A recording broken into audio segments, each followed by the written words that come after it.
कामनाएं। आप सभी का मैं भक्ति ज्ञान चैनल में फिर से स्वागत करती हूँ। आइए नवरात्रि के प्रथम दिन बात करते हैं माँ शैलपुत्री की और उनकी पूजा विधि की। नवरात्रि के त्योहार का पहला दिन माँ दुर्गा के शैलपुत्री स्वरूप को समर्पित होता है। पर्वतराज हिमालय की पुत्री होने के कारण इन्हें शैलपुत्री कहा जाता है। माँ दुर्गा का यह रूप बेहद शांत, सौम्य और प्रभावशाली है। घट स्थापना के साथ ही माँ शैलपुत्री की विधि विधान से पूजा की जाती है। आइए सुनते हैं माँ शैलपुत्री की कथा। माँ दुर्गा को सर्वप्रथम शैलपुत्री के रूप में पूजा जाता है। हिमालय के वहाँ पुत्री के रूप में जन्म लेने के कारण उनका नाम शैलपुत्री हुआ।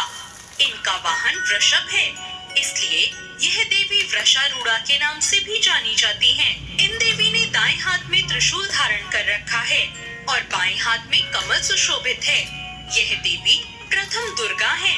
ये ही सती के नाम से भी जानी जाती हैं। उनकी एक मार्मिक कहानी है।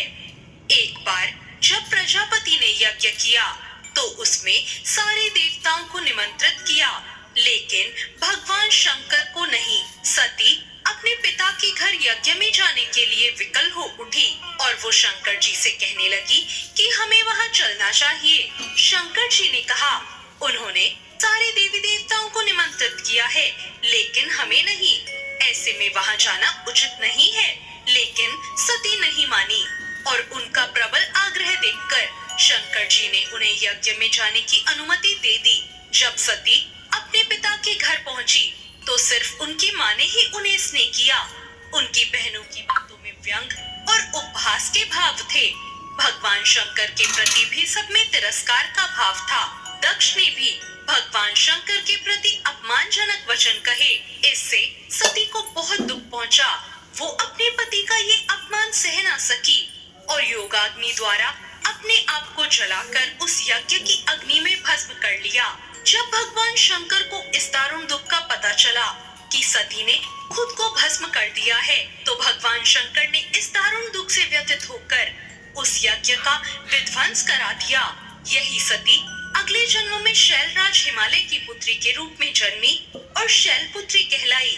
पार्वती और हेमवती भी इन्हीं के नाम हैं। शैलपुत्री का विवाह भी भगवान शंकर से हुआ। शैलपुत्री भगवान शिव की अर्धांगिनी बनी। इनका महत्व और शक्ति अनंत है। नवरात्रि के पहले दिन आइए जाने कैसे करें माँ शैलपुत्री की पूजा। नवरात्रि के पहले दिन शैलपुत्री माँ की पूजा में सभी नदियों, तीर्थों और दिशाओं का आवाहन किया जाता है।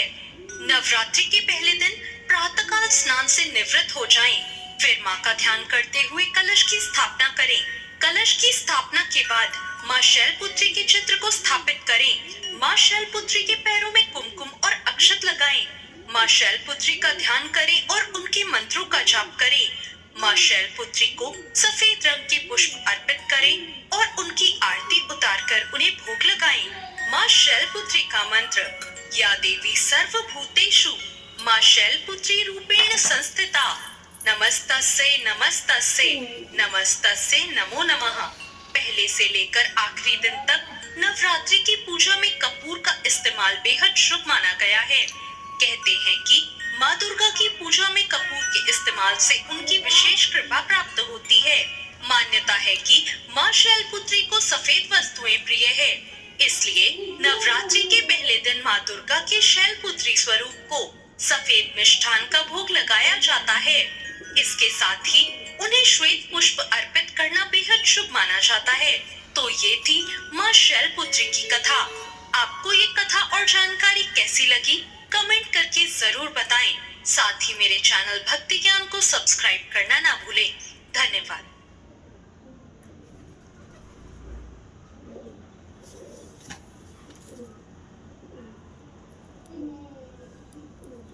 क्या ही बनेगा गोभी मंचूरियन, गोभी चिल्ली जरूर घर में फिलिप्स एयर फ्रायर होगा। सिर्फ इसी में है Julia basket of starfish design, today perfect cooking और ढेरों dishes. So what's new on the menu? Innovation and you, Philips. कुमकुम भरे कदमों से आए माँ शैलपुत्री आपके द्वार, सुख संपत्ति मिले आपको पार। आप सभी को प्रथम नवरात्रि की मंगल शुभकामनाएं। माँ शैलपुत्री आप सभी भक्तजनों का कल्याण करें। प्रिय भक्तजनों, आज नवरात्रि के शुभ अवसर पर आप सुनेंगे माँ शैलपुत्री की संपूर्ण कथा। हिमालय की पुत्री होने के कारण ही इन्हें शैलपुत्री कहा जाता है। माँ शैलपुत्री का स्वरूप बहुत ही शांत और सरल है। माँ शैलपुत्री के एक हाथ में त्रिशूल और दूसरे हाथ में कमल का पुष्प शोभायमान है। नंदी बैल पर सवार माँ शैलपुत्री को वृषारूढ़ा और उमा के नाम से भी जाना जाता है। माँ शैलपुत्री के विषय में जानने से पहले उनके पुनर्जन्म की कथा सुनना अत्यंत आवश्यक है। दक्ष प्रजापति ब्रह्मा जी के मानस पुत्र थे और उनकी कई पुत्रियां थी। सभी पुत्रियां गुणवती थी, लेकिन दक्ष प्रजापति के मन में संतोष नहीं था। वे चाहते थे कि उनके घर में एक ऐसी पुत्री का जन्म हो जो सर्वगुण शक्ति संपन्न हो, सर्व विजयिनी हो। तब प्रजापति दक्ष एक ऐसी ही पुत्री के लिए कठिन तप करने लगे। तप करते करते बहुत दिन बीत गए। तब भगवती आद्या ने प्रकट होकर कहा, हे राजन, मैं तुम्हारे तप से प्रसन्न हूँ। मैं स्वयं पुत्री रूप में तुम्हारे यहाँ जन्म लूंगी। मेरा नाम उस समय सती होगा। मैं सती के रूप में जन्म लेकर अपनी लीलाओं का विस्तार करूंगी। और इस प्रकार भगवती आद्या ने सती रूप में दक्ष प्रजापति के यहाँ जन्म लिया। देवी सती प्रजापति दक्ष की सभी पुत्रियों में अलौकिक थी। उन्होंने बचपन में ही कई ऐसे अलौकिक कृत्य कर दिखाए थे जिन्हें देखकर स्वयं दक्ष प्रजापति को भी विस्मय की लहरों में डूब जाना पड़ा था। जब सती विवाह योग्य हो गई तो दक्ष को उनके लिए वर ढूंढने की चिंता हुई। उन्होंने श्री ब्रह्मा जी से परामर्श किया। ब्रह्मा जी ने कहा, देवी सती आद्या का अवतार है और आद्या आदि शक्ति और शिव आदि पुरुष है, इसलिए सती के विवाह के लिए शिव ही योग्य और उचित वर है। तब प्रजापति दक्ष ने ब्रह्मा जी की बात मानकर देवी सती का विवाह भगवान शिव के साथ कर दिया। अब देवी सती कैलाश पर्वत में जाकर भगवान शिव के साथ रहने लगी। हालांकि भगवान शिव दक्ष प्रजापति के दामाद थे, फिर भी एक ऐसी घटना घटित हुई जिसके कारण दक्ष के हृदय में भगवान शिव के प्रति वैर और विरोध उत्पन्न हो गया। वह घटना कुछ इस प्रकार थी कि एक बार श्री ब्रह्मा जी ने धर्म के निरूपण के लिए एक विशाल सभा का आयोजन किया। सभी बड़े बड़े देवता सभा में एकत्रित थे। भगवान शिव भी एक ओर ध्यानमग्न बैठे हुए थे। सभा मंडल में प्रजापति दक्ष का आगमन हुआ। दक्ष प्रजापति के आगमन होते ही सभी देवता तो उठकर खड़े हो गए, किंतु उस समय दो लोग खड़े नहीं थे, ब्रह्मा जी और भगवान शिव। दक्ष प्रजापति ने ब्रह्मा जी के विषय में तो ये सोचा कि वे तो उनके पिता हैं, अगर वे खड़े नहीं हुए तो कोई बात नहीं, लेकिन शिव जी तो मेरे दामाद हैं, उन्हें तो मेरे सम्मान में उठकर खड़े होना चाहिए था। भगवान शिव तो ध्यान में मग्न थे। उन्होंने इस ओर ध्यान ही नहीं दिया कि सभा में कौन आया है, और न ही उन्होंने उठकर अपने ससुर को प्रणाम किया। तब दक्ष प्रजापति ने इसे अपना अपमान समझा। केवल इतना ही नहीं, उनके हृदय में भगवान शिव के प्रति ईर्ष्या की अग्नि जल उठी। अब वे उनसे बदला लेने के लिए उचित समय और अवसर की प्रतीक्षा करने लगे। भगवान शिव को तो किसी के मान और किसी के अपमान से भला क्या मतलब, वे तो सबको एक समान भाव से देखते हैं। उन्हें तो चारों ओर अमृत ही दिखाई पड़ता है। जहाँ अमृत होता है फिर वहाँ कड़वाहट और कसैलेपन का भला क्या काम। भगवान शिव कैलाश पर्वत में रात दिन राम राम कहा करते थे। एक दिन देवी सती के मन में जिज्ञासा उत्पन्न हुई। उन्होंने अवसर पाकर भगवान शिव से एक प्रश्न किया कि हे प्रभु, आप हर समय राम राम क्यों कहते रहते हैं? राम कौन है?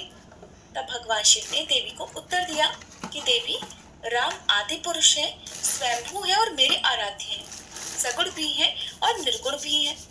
किंतु देवी सती के कंठ के नीचे ये बात नहीं उतरी। वे तो भगवान शिव को ही सर्वोपरि समझती थी। वे सोचने लगी कि अयोध्या के राजा दशरथ के पुत्र श्री राम आदि पुरुष के अवतार कैसे हो सकते हैं।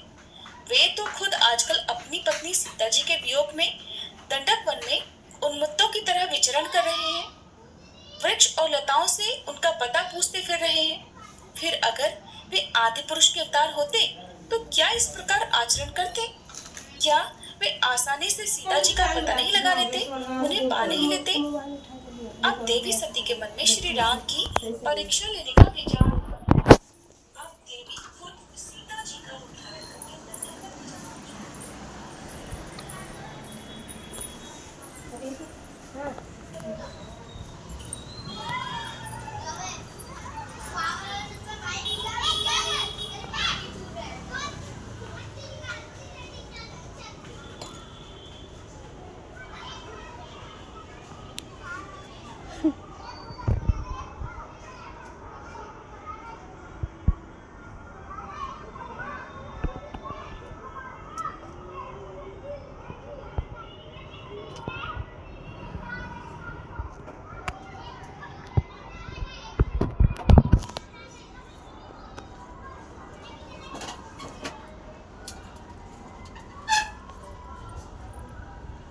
जो सिंदूर लेके आना यहीं पर